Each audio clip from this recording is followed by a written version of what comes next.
I remember the first time I jumped in, I was scared to death.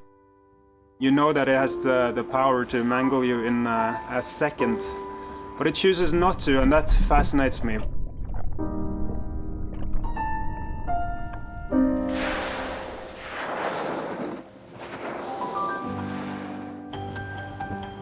My name is Andreas B. Heide.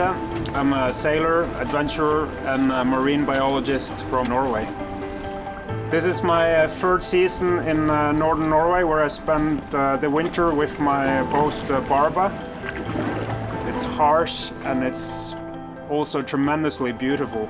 There is no sign of people. To me, it's nature at its very best.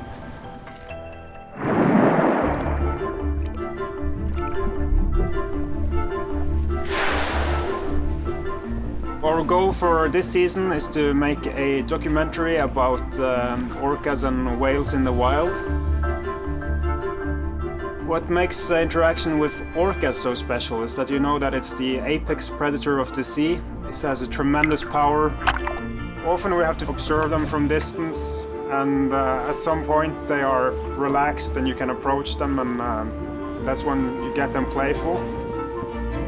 They're so gentle, yet so fast, and they're so powerful, yet so very calm and peaceful. To me, these whales and the era they're in, they're kind of the pinnacle of interacting with nature. Once you've made eye contact with an orca, there is no turning back. It's a moment you never forget.